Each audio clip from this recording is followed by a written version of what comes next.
नमस्कार मित्रांनो, यशवंत क्लासेस जेऊर या आपल्या यूट्यूब चॅनलमध्ये आपलं स्वागत. इंग्रजी व्याकरण हे शालेय विद्यार्थी, स्पर्धा परीक्षांची तयारी करणारे विद्यार्थी, शिक्षक बंधू भगिनी आणि इंग्रजीचा अभ्यास करणारे अभ्यासू ज्ञानीजन या सर्वांसाठीच खूप महत्त्वाचे असते. So let's go on screen to study today's topic of grammar. Hello friends, before telling today's topic, I would like to give you some examples. These examples will help you to know the name of topic. Let's see examples. First example, Ganesh is healthy because Ganesh takes balanced diet. Example second, Suman got good marks, so Suman will get admission in the best college. Third example, horse is very useful for transportation because horse runs very fast. Fourth example, students study hard and students will make their future bright. After reading these examples, there is a question in my mind. May I ask you? Yes, the question is it correct method of writing English sentences? What is your answer? Yes or no? The answer must be no. There is repetition of noun. We can't write like this. Then, how to write correct sentences? Correct method of writing sentences is Ganesh is healthy because he takes a balanced diet. Here, we have to use he in place of Ganesh. Second example, Suman got good marks, so she will get admission in the best college. तुमच्या लक्षात येत असेल की दुसऱ्या वाक्यामध्ये सुमनच्या ऐवजी आपण C हा शब्द वापरलेला आहे. Third example, horse is very useful for transportation because it runs very fast. या वाक्यामध्येही हॉर्स रिपिटेशन टाळण्यासाठी आपण इट हा शब्द वापरलेला आहे. Next example, students study hard and they will make their future bright. Students repetition टाळून आपण दे हा शब्द वापरलेला आहे. याचाच अर्थ असा की ही आहे योग्य इंग्रजी वाक्य लिहिण्याची पद्धत. काय केलेलं आहे तर पहिल्या वाक्यामध्ये Ganesh is healthy because he takes balance diet. या ठिकाणी ही हा शब्द वापरलेला आहे. याच्या अगोदरच्या एक्झाम्पलमध्ये तुम्ही पाहिले की असं होतं, Ganesh is healthy because Ganesh takes balance diet. मग इथं पण गणेश, नंतर पण गणेश, याच्यामुळे काय होत होतं, रिपिटेशन होतं. So Ganesh is healthy because he takes balance diet. We used here he in place of Ganesh. In the second example we have used she in place of Suman. इथं जर आपण पुन्हा सुमन वापरलं असतं सीच्या ऐवजी तर ते रिपिटेशन झालं असतं. It's not good to listen. ऐकायला सुद्धा बरं वाटत नाही. Suman got good marks so she will get admission in the best college.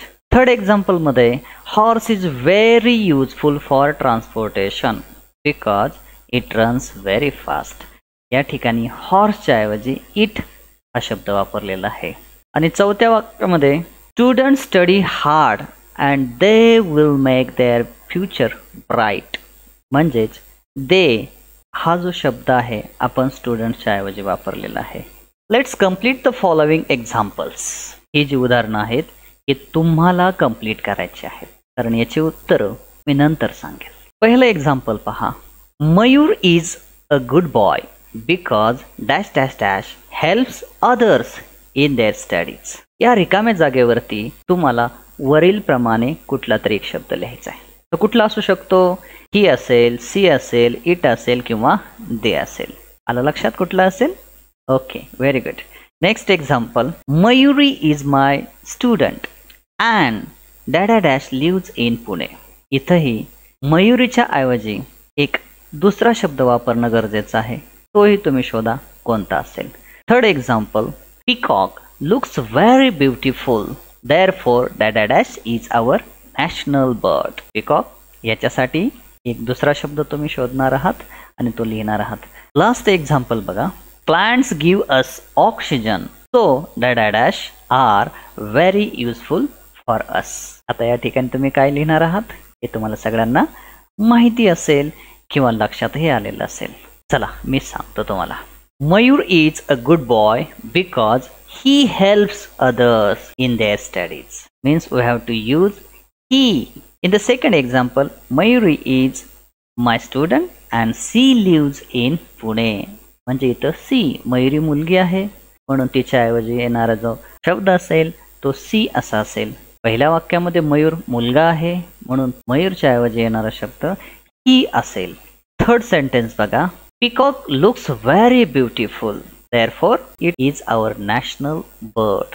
Peacock खूप सुंदर दिसतो. Therefore, तो आपला national bird आहे. Plants give us oxygen, so they are very useful for us. After completion above examples, we have reached the conclusion, and the conclusion is to avoid repetition of noun, we have to use pronouns. So let's study pronouns. Let's make definition of the pronoun. While making definition, we have to consider two parts which are very important. Definition बनवताना दोन गोष्टी खूप महत्त्वाच्या आहेत. त्यातली पहिली गोष्ट बघा काय. First part, a word used instead of noun, म्हणजे जो शब्द आपल्याला नामाच्या ऐवजी वापरायचा आहे. आणि सेकंड पार्ट बघा काय. Second part, to avoid repetition of noun, म्हणजे नामाची पुनरावृत्ती टाळणे. म्हणजे प्रोनाऊन हा असा शब्द असेल की जो नामाच्या ऐवजी वापरला जाणार आहे आणि नामाची पुनरावृत्ती टाळण्यासाठी वापरला जाणार आहे. मग कशी होईल व्याख्या. We can make the definition like this. Pronoun is a word used instead of a noun to avoid repetition of noun. म्हणजे प्रोनाऊन हा एक असा शब्द असतो जो नामाच्या ऐवजी येतो आणि नामाची पुनरावृत्ती टाळण्यासाठी येतो. Finally we got the definition of pronoun. The pronouns in English are I, we, you, he, she, it आणि they. To learn the pronouns and their forms deeply we must study following table. जर pronouns आणि त्याच्या फॉर्म्सचा आपल्याला व्यवस्थित अभ्यास करायचा असेल तर पुढील टेबल पाहणं गरजेचं आहे. तर पाहूया प्रोनाउन्स अँड देअर फॉर्म्स. पहा हा टेबल कसा आहे. या टेबलमध्ये काही कॉलम्स आहेत. त्यात पहिला आहे पर्सन, दुसरा आहे सिंग्युलर की प्लुरल, तिसरा आहे सब्जेक्ट प्रोनाऊन, चौथा आहे ऑब्जेक्ट प्रोनाऊन, पाचवा कॉलम आहे पजेसिव्ह ॲडजेक्टिव्ह, सहावा आहे पजेसिव्ह प्रोनाऊन आणि सातवा आहे रिफ्लेक्सिव्ह प्रोनाऊन. पहिला पाहूया फर्स्ट पर्सन. त्यातला सिंग्युलर पाहूया. सब्जेक्ट प्रोनाऊन आहे आय, ऑब्जेक्ट प्रोनाऊन होतो मी, पजेसिव्ह ॲडजेक्टिव्ह होते माय, पजेसिव्ह प्रोनाऊन असते माइन आणि रिफ्लेक्सिव्ह प्रोनाऊन असते myself. First person plural. Subject pronoun असतो वी, ऑब्जेक्ट प्रोनाऊन होते अस, पजेसिव्ह ॲडजेक्टिव्ह होते आवर, पजेसिव्ह प्रोनाऊन होते आवर्स आणि रिफ्लेक्सिव्ह प्रोनाऊन असते आवर सेल्फ. आता पाहूया second person. Second person singular you, object pronoun असतो यू, पजेसिव्ह ॲडजेक्टिव्ह असते युअर, पजेसिव्ह प्रोनाऊन होते युअर्स, रिफ्लेक्सिव्ह प्रोनाऊन होते your self. Second person plural आहे यू, ऑब्जेक्ट प्रोनाऊन आहे यू, पजेसिव्ह ॲडजेक्टिव्ह आहे युअर, पजेसिव्ह प्रोनाऊन होते yours आणि reflexive pronoun होते युअर सेल्फ. यामध्ये एकच फरक आहे पहा. सिंग्युलरला युअर सेल्फ असते आणि प्लुरलला युअर सेल्फ असते. नाव third person. Third person singular दिलेले आहेत. थर्ड पर्सन प्लुरल नंतर पाहू. थर्ड पर्सन सिंग्युलर मधला पहिला आहे ही, ऑब्जेक्ट प्रोनाऊन होतं हिम, पजेसिव्ह ॲडजेक्टिव्ह होते हिज, पजेसिव्ह प्रोनाऊन होते हिज, रिफ्लेक्सिव्ह प्रोनाऊन होते हिमसेल्फ.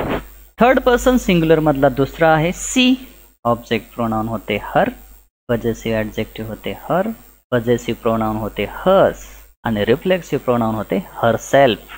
त्यातला तिसरा थर्ड पर्सन सिंग्युलर आहे it.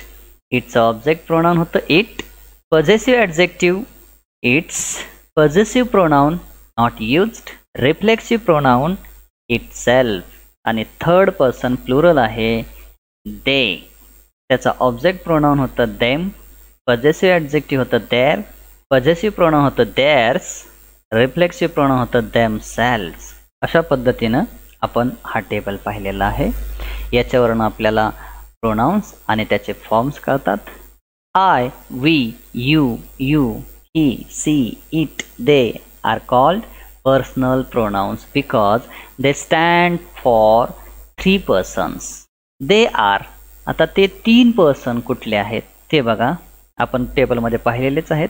First person, second is second person and third is third person. आता हे पर्सन म्हणजे नक्की काय असतं? Do you know what is person? No? Okay, let's see. First person. The term first person refers to the speaker himself or a group that includes the speaker. First person ही जी term आहे ती कशाला refer करते? तर बोलणारा स्वतःबद्दल बोलतो, त्याला म्हणायचं first person. In English first person singular is I and first person plural is we. म्हणजे याचा अर्थ असा असतो, फर्स्ट पर्सन प्रथम पुरुषी एकवचनी असेल तर आय असतो आणि प्रथम पुरुषी अनेक वचनी करता असेल तर तो वी असतो. फॉर एक्झाम्पल याची उदाहरणं पाहूया. I am nation builder. बघा, जो कोणी बोलतोय तो स्वतः काय म्हणतोय? I am nation builder.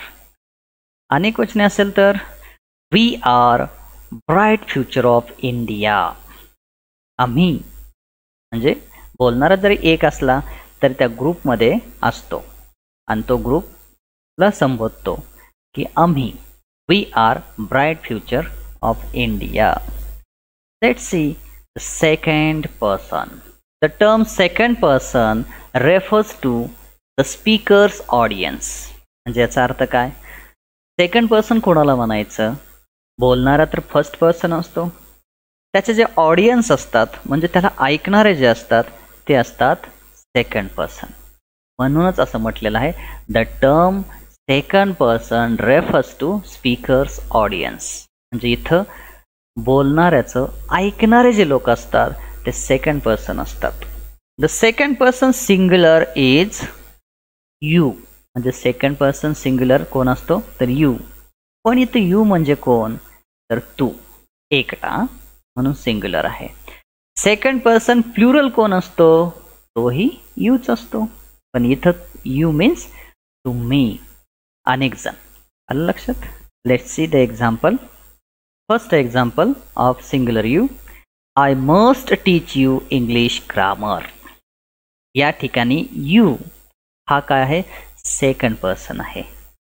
I must teach you English grammar याच्यामध्ये आय कोण आहे? तर मी आहे. मी कोण असणार इथं? फर्स्ट पर्सन असणार आहे. I must teach you English grammar याच्यामधला आय फर्स्ट पर्सन आहे आणि यू सेकंड पर्सन आहे. तुम्ही आहात म्हणजे तुमच्यापैकी एक जण कोणीतरी आहे. आणि दुसरे एक्झाम्पल बघा. You all are my best friends. तुम्ही सगळे माझे बेस्ट फ्रेंड्स आहात. इथला यू तोही सेकंड पर्सन आहे पण हा यू प्लुरल फॉर्ममध्ये आहे. Now let's study the third person. आता थर्ड पर्सन काय असतं? The term third person refers to someone else that is neither speaker nor speaker's audience. म्हणजे काय की थर्ड पर्सन हा स्पीकर पण नसतो आणि स्पीकरचा ऑडियन्स पण नसतो, तो कोणीतरी तिसराच असतो. म्हणजे मी बोलतोय, मी फर्स्ट पर्सन, तुम्ही ऐकताय, तुम्ही सेकंड पर्सन, पण आपण दोघे एका तिसऱ्या व्यक्तीविषयी कोणाविषयी तरी बोलतो आणि तो थर्ड पर्सन असतो. आता थर्ड पर्सन कितीत पहा. थर्ड पर्सन सिंग्युलर आहेत 3. Third person singulars are he, she, it हे 3 जण आणि थर्ड पर्सन प्लुरल असतो एकच जण, तो म्हणजे दे. थर्ड पर्सन सिंग्युलर असतात ही, सी आणि इट आणि थर्ड पर्सन प्लुरल असतो दे, अनेक वचने. Let's see the example. First example of he. He helps me in my study. म्हणजे मी बोलतोय, तुम्ही ऐकताय, पण ही कोणीतरी वेगळाच आहे जो मला अभ्यासात मदत करतो, असं मी म्हटलं. सेकंड एक्झाम्पल बघा. She tells us various ways of study.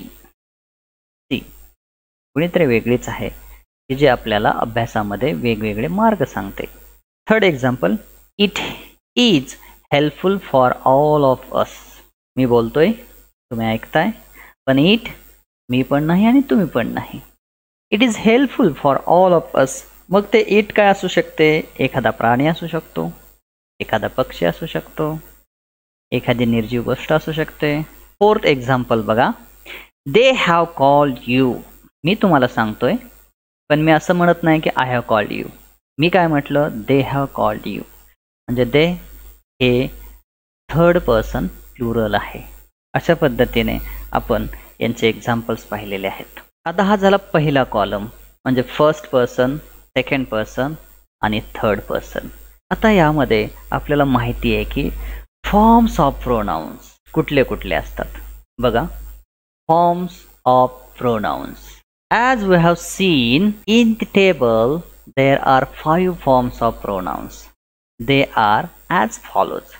म्हणजे आपण टेबलमध्ये पाहिलेलंच आहे की टेबलमध्ये प्रोनाउन्सला 5 फॉर्म्स असतात. ते कोणते असतात पहा.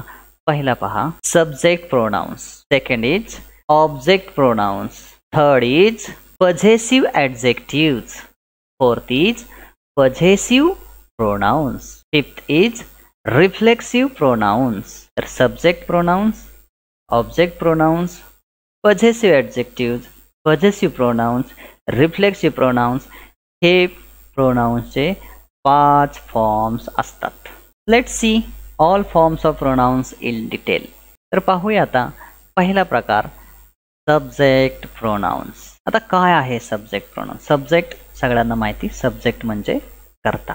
पहा, subject pronouns replace nouns as the subject of the sentence or clause. म्हणजे सब्जेक्ट प्रोनाउन हे नाउनला रिप्लेस करतात आणि वाक्यामध्ये ते कर्ता म्हणून काम करतात.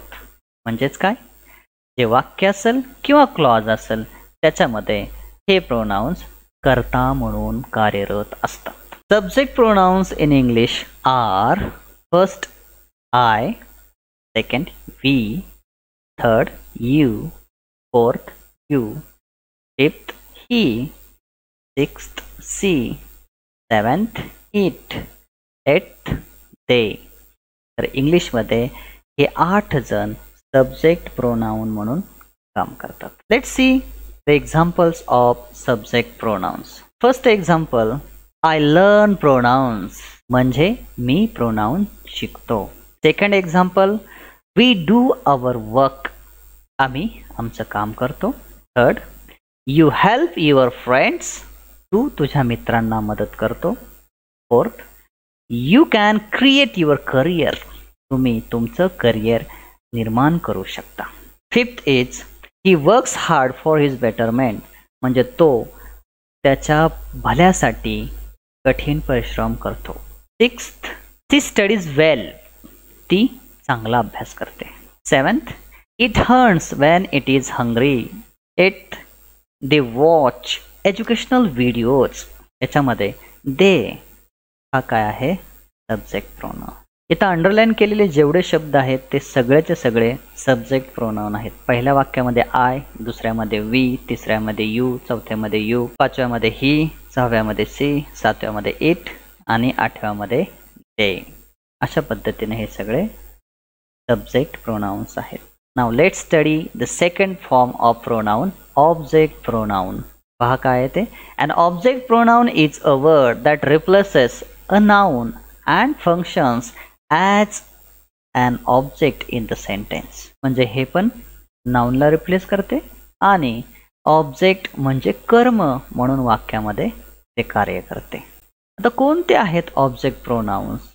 In English, object pronouns are, first is me, second us, third you, fourth you, fifth him, sixth her, seventh it, eighth them. I, me, you, him, her, it, them हे सर्वजण ऑब्जेक्ट प्रोनाउन म्हणून असतात. Object form असे पण म्हटलं जातं त्यांना. तर याचा उपयोग आपल्याला पॅसिव्ह व्हॉइसमध्ये करता येतो. जेव्हा कर्त्याची द्वितीय आपण लिहितो तर हे सगळे फॉर्म आपल्याला तिथं लिहावे लागतात. म्हणजे उदाहरणार्थ ही प्लेज क्रिकेट असं वाक्य असेल तर ज्यावेळेस आपण या वाक्याचं पॅसिव्ह करतो त्यावेळेस ते असं येतं, cricket is played by him. Okay, तर ऑब्जेक्ट प्रोनाउन्स आपल्याला पॅसिव्ह व्हॉइसमध्ये उपयोगी पडतात. Let's see some examples of object pronouns. First example बघा, माय मदर कॉल्स मी अनु. या ठिकाणी मी हे ऑब्जेक्ट प्रोनाउन आलेलं आहे. Second example, you can share your secret with us. या वाक्यामध्ये अस हे ऑब्जेक्ट प्रोनाउन आलेलं आहे. Third sentence, teacher teaches you म्हणजे शिक्षक तुला शिकवतात. याचा अर्थ वैयक्तिक तू एकटा, म्हणजे ते यू हे ऑब्जेक्ट प्रोनाउन आहे. Fourth example, they can train you. ते तुला ट्रेन करू शकतात म्हणजे प्रशिक्षण देऊ शकतात. आता ट्रेन इथं अगं गाडी घ्यायचं नाही. ट्रेन वर्ब म्हणून घ्या आणि वर्ब म्हणून ट्रेन म्हणजेच प्रशिक्षण देणे. Fifth example, class elected him as a monitor. Him हे ऑब्जेक्ट प्रोनाउन आहे की क्लासने त्याला क्लास मॉनिटर म्हणून निवडलं. Sixth example, a gentleman carried her to hospital. या ठिकाणी हर हे ऑब्जेक्ट प्रोनाउन आहे. एका जेंटलमॅनने सभ्यग्रस्ताने तिला हॉस्पिटलला आणलेलं होतं. Seventh example, children play with it. एखादं ऑब्जेक्ट असेल, ऑब्जेक्ट प्रोनाउन्स आहे, ऑब्जेक्ट असेल म्हणजे बॉल. पुढचे एक्झाम्पल पहा, students collected funds for them. सध्याची परिस्थिती वाईट आहे, सगळ्यांना माहिती आहे. कोरोना व्हायरसचा प्रादुर्भाव वाढत चाललेला आहे. तर याच्यामध्ये काही विद्यार्थी सुद्धा फंड्स म्हणजे निधी गोळा करतात. म्हणून असं म्हटलेलं आहे, students collected funds for them. Them म्हणजे कोण, तर कोरोना व्हायरसने अफेक्टेड झालेले लोक, कोरोना अफेक्टेड पीपल, त्यांच्यासाठी देम वापरलेला आहे. अशा पद्धतीनं हे सगळे ऑब्जेक्ट प्रोनाउन्सची एक्झाम्पल्स आहेत. Let's see the third form of pronoun is possessive adjectives. Possessive adjective हा प्रोनाउनचा थर्ड फॉर्म आहे किंवा तिसरा प्रकार आहे. आता काय असतं हे पजेसिव्ह ॲडजेक्टिव्ज म्हणजे बघा, possessive adjectives are use to show possession or ownership of something. म्हणजे पजेसिव्ह ॲडजेक्टिव्ज काय दर्शवतात किंवा काय दर्शवण्यासाठी वापरले जातात, तर ओनरशिप ऑफ समथिंग. ओनरशिप म्हणजे मालकी, म्हणजे एखाद्या गोष्टीची मालकी दर्शवण्यासाठी किंवा हक्क दाखवण्यासाठी वापरलं जाणारं प्रोनाउन म्हणजे पजेसिव्ह ॲडजेक्टिव्ह असतं. हे यातला तिसरा प्रकार आहे. आता इंग्लिशमध्ये कुठले पजेसिव्ह ॲडजेक्टिव्ज आहेत? In English possessive adjectives are my, our, your, his, her, its, their. हे 8 जण पजेसिव्ह ॲडजेक्टिव्ज असतात आणि हे 8चे 8 जण पजेसिव्ह ॲडजेक्टिव्ज असून ते प्रोनाउनचे प्रकार आहेत. Let's see the examples of possessive adjectives. First example पहा, माय हॅट इज व्हाईट. माझी टोपी, म्हणजे ही जी हॅट आहे याच्याबद्दल अधिक माहिती सांगते. माय हा शब्द म्हणजे माझी हॅट कशी आहे, व्हाईट आहे. सेकंड एक्झाम्पल, आवर स्टुडंट्स आर व्हेरी स्टडियस. म्हणजे आमचे विद्यार्थी खूप अभ्यासू आहेत. स्टडियसचा अर्थ असतो अभ्यासू. आवर स्टुडंट्स इथं पजेशन आहे, आमचे विद्यार्थी. अधिक माहिती सांगितलं गेलेला शब्द आहे आवर.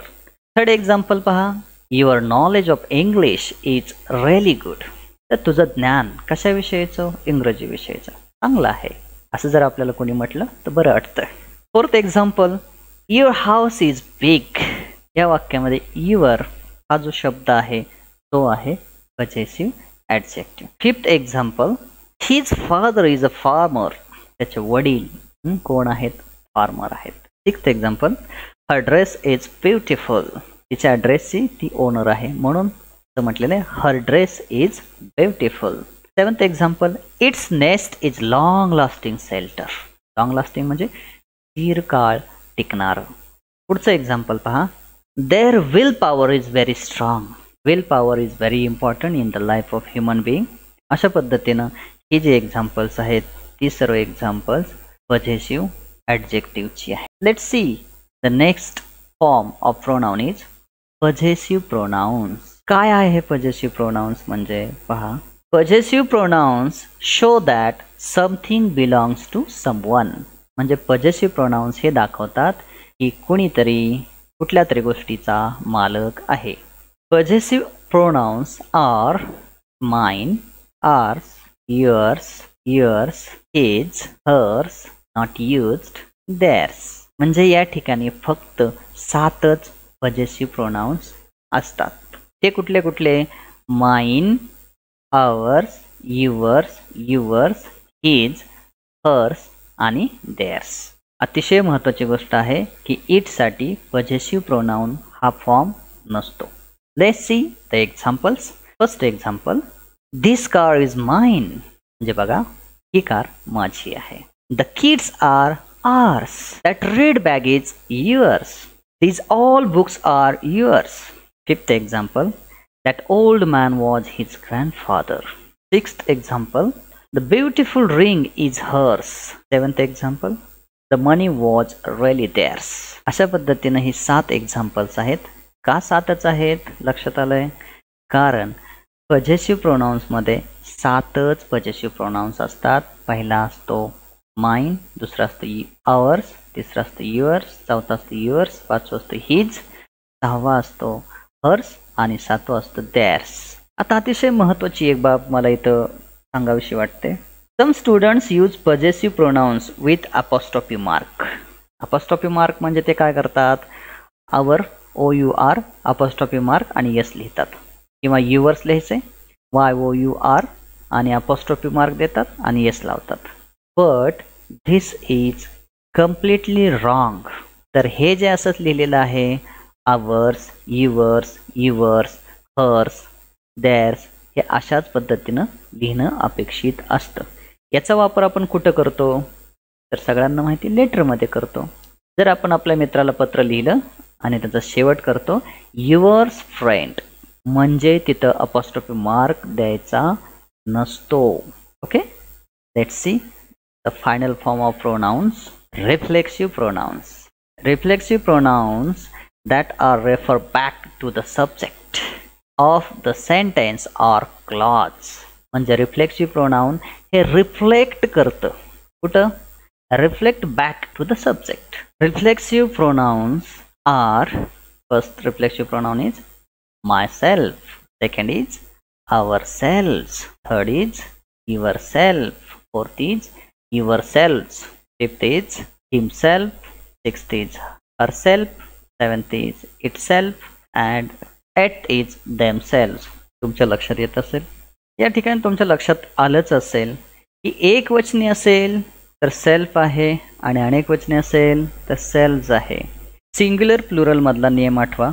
ज्याचा शेवट एफ ने होतो त्याचा अनेक वचन होताना तो एफ निघून जातो, व्ही येतो आणि ES प्रत्यय लागतो.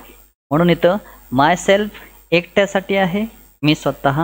आवर सेल्फ आम्ही स्वतः.